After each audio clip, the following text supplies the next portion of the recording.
नमस्कार बच्चों, मैं डॉक्टर हेमा देवरानी। आज आप लोग को सूर के अंतिम पद संख्या 18, 19 और 20 मैं आप लोगों को पढ़ाने जा रही हूँ। 17 पद तक मैं आपको पढ़ा चुकी हूँ। ऊदो हम अजान मति भोरी, जानती है ते जोग की बातें नागरी नवल किशोरी। कंचन को मृग कौन देखियो, कौन बांध्यो डोरो। कहूँ दो मधुप जारी मति माखन, कौन भरी कमोरी। बिनही भीत चित्र किन काढ़्यो, किन नव बांध्यो झोरी। कहो कैन पे कड़त कनु की, जिन हटी भूसी बछोरी।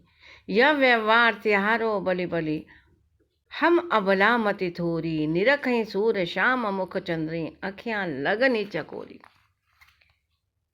श्री कृष्ण ने जानबूझ करके उद्धव के निराकार योग साधना को खंडित करने के लिए उद्धव को ब्रजभूमि में अपनी प्रेम की उपासिकाओं यानी गोपियों के पास में भेजा था। क्योंकि भगवान श्री कृष्ण अंतर्यामी हैं, वो अच्छी तरीके से जानते हैं कि गोपिकाएं जो हैं उद्धव के निराकार योग साधना को खंडित करने में सक्षम है, समर्थवान हैं और बड़ी चतुर हैं। उद्धव ब्रजभूमि में आते हैं और गोपिकाओं को निराकार योग साधना का उपदेश देते हैं। कृष्ण की प्रेमिकाएं गोपिकाएं कोई साधारण स्त्रियां नहीं हैं। वे अपने प्रेम मार्ग के द्वारा उद्धव के निराकार योग साधना का खंडन करती हैं और अनेक तार्किक प्रश्न उद्धव के सामने पूछती हैं कि उद्धव को कोई उत्तर नहीं सूझता गोपिकाओं के समकक्ष। क्योंकि सूर की गोपिकाएं जो हैं बड़ी वाक्पटु हैं। वाग्वैदगिता पूर्वक वो अपनी बात को उद्धव के समकक्ष कहने में तनिक भी संकोच नहीं करती हैं और उद्धव से सीधे सीधे पूछ बैठती हैं, उद्धव हम अजान मति भोरी, हम जो गोपिकाएं हैं तुम्हारे इस योग साधना से अज्ञानी हैं, भोली भाली हैं। जानते हैं ते जोग की बातें नागरी नवल किशोरी। हम तो गांव में रहने वाली अबलाएं, हम तो ब्रज में रहने वाली स्त्रियां हैं, गोपिकाएं हैं। ये जो तुम्हारे योग साधना की बातें हैं, इनको तो नगर में रहने वाली जो कुशल यानी मथुरा नगरी में रहने वाली जो कुशल स्त्रियां हैं ना, वे जान सकती हैं। कंचन को मृग कौन देखो, हमें तुम ये तो बता दो कि सोने का मृग किसने देखा था, कौन बांध्यो डोरी, और कौन डोरी में श्री निश्चित रूप से उस मृग की डोरी में बनता चला गया। कह दो मधुप बड़ी मथी माखन, कौन भरी कमोरी। और हमारी समझ में नहीं आता है भौरा, तू हमें बता दे कि माखन को चोरी करते हुए भरी सभा के बीच में कौन कौन लेके आया था उस कृष्ण को। बिनही भीत चित्र के नकाढ़्यो, बिना आकार के उस ब्रह्म के चित्र को किसने काढ़ा। किन नव बांध्यो झोरी, और किसने आकाश में उसको बांध डाला। कहूँ कौन पे कड़त कनु की, और किसने अपनी अंगुली पर सब कुछ उठा दिया। किन हटी भूसी पछोरी। हम तो बार बार पश्चाताप कर रही हैं। यह व्यवहार तिहारो बलि बलि, हम अबला मति थोड़ी। तुम्हारे इस व्यवहार को देख करके हम भोली भाली अबलाएं किम कर्तव्य विमूढ़ की स्थिति को प्राप्त हो गई हैं, क्योंकि हम भोली अबलाएं हैं। हम तो क्या कर रही हैं, निरखई सूर श्याम मुख चंद्री। सूरदास कह रहे हैं, गोपिकाएं कह रही हैं, हमारे लिए तो भगवान श्री कृष्ण का मुखमंडल जो है चंद्रमा के समान है और हमारे नेत्र चकोरी के समान है।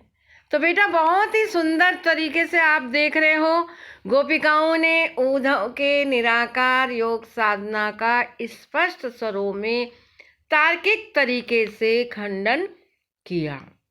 और आगे कहती है, ऊधो जान परे सयान, नारियन को जोग लाए भले जान सुजान। हमें तो ऐसा लगता है उद्धव निगम हूँ नहीं पार पायो, कहत जासो ज्ञान नयन त्रिकुटी जोरी संगम जई। करत अनुमान पवन धरी रवि तन निहारत, मन ही राख्यो मारी। सूर सो मन हाथ नहीं गयो संग बिसारी। तुम हम गोपिकाओं के लिए, हम अबलाओं के लिए इतने कठोर योग साधना के लिए लाए हो जिसकी हम परिकल्पना भी नहीं कर सकती। उद्धव जान परे सयाने, हमें तो ऐसा लगता है तुम बहुत चतुर हो, बड़े सयाने हो। नारियल को जोग लाए, और तुमने क्या किया कि नारियल के समान कठोर उस योग साधना को हमारे पास लाए हो। भले जान सुजान, तुम तो हमें बड़े चतुर निपुण दृष्टिगोचर होते हो। निगमू नहीं पार पायो, यानी वेद पुराण उपनिषद जिसको पार नहीं कर पाए, कहत जासो ज्ञान, ऐसे ज्ञान को तुम हमें दे रहे हो। क्योंकि उस ब्रह्म के विषय में नूतनम नूतनम देख करके हमारे वेद पुराण भी नेति नेति करते हैं, वो भी पूर्ण रूप से वर्णन करने में सक्षम नहीं है, समर्थवान नहीं है, उनको भी नेति नेति कहना पड़ता है। और उसी ब्रह्म को तुम हमें नयन त्रिकुटी जोर संगम जही करत अनुमान, हमसे अनुमान करते हो कि नेत्रों के बीच में त्रिकुटी में तुम जहाँ दोनों नेत्रों का संगम है वहाँ पर त्रिकुटी पर भ्रुकुटी के पास में तुम योग साधना को करो, ऐसा अनुमान हमसे करते हो। पवन धरी रवि तन निहारत, और इस प्रकार वायु को रोकने की बात करते हो, रवि तन निहारत, और सूर्य को देखने की चर्चा करते हो। मन ही राख्यो मारी, हमारा मन अंदर ही, मन को मारने की बात करते हो। हम अपने प्राणों को कैसे नियंत्रित करें। सुर सो मन हाथ नाही गयो संग निसर, हम अपने मन को अपने नियंत्रित कैसे करें, क्योंकि हमारा मन, सूरदास कह रहे हैं, गोपिकाएं उद्धव से कह रही हैं कि हे उद्धव, किसी भी स्थिति में हमारा मन हमारे नियंत्रण में नहीं है। हमारा मन भगवान श्री कृष्ण के साथ में चला गया है। उद्धव मन नहीं हाथ हमारे, रथ चढ़ाओ हरि संग ले गए, मथुरा जहाँ सिधारे, ना तरु कहाँ जोग हम छाड़ही, अति रुचि के तुम लियाहे, हम तो झकही शाम को करनी, मन ले जोग पठाए, अजो मन अपनो हम पावे, तुम्हें होए तो होए, सूर शपथ हमें कोट तिहारी, कहो करेगी सोए। हम तो वही करेंगे जो श्री कृष्ण को प्रिय है। बार बार उद्धव के उस निराकार योग साधना का खंडन करती हुई अपने भगवान श्री कृष्ण के सगुण रूप पर अपनी आस्था को अभिव्यक्त करती हुई गोपिकाएं उद्धव से कह रही हैं, उद्धव मन नहीं हाथ हमारे, हमारा मन ही हमारे नियंत्रण में नहीं है। क्यों नहीं है? क्योंकि वो मन तो श्री कृष्ण को समर्पित हो गया है। इसीलिए गोपिकाएं बेटा परीक्षा की दृष्टि से भी बहुत ही महत्वपूर्ण है। उद्धव मन नहीं हाथ हमारे, उद्धव ये मन हमारे नियंत्रण में नहीं है। रथ चढ़ाए हरि संग ले गए, मथुरा जब से देरे, जब अक्रूर आया था और भगवान श्री कृष्ण को मथुरा नगरी में ले गया था, तो जब भगवान श्री कृष्ण रथ में चढ़ रहे थे तभी हमारा मन श्री कृष्ण पर अनुरक्त हो उनके साथ चला गया। ना तरु कहाँ जोग हम छाड़ें, अति रुचि के तुम लाए, तुम बहुत रुचिपूर्वक अपनी इस योग साधना को लाए हो, लेकिन इस योग साधना को अब हम नहीं स्वीकार कर सकते। हम तो झकत श्याम को करनी, हम तो श्री कृष्ण के रूप दर्शन की प्यासी हैं। मन ले जोग पठाएं, और तुम मन, हमारे मन के लिए तुम योग साधना पढ़ने के लिए लाए हो।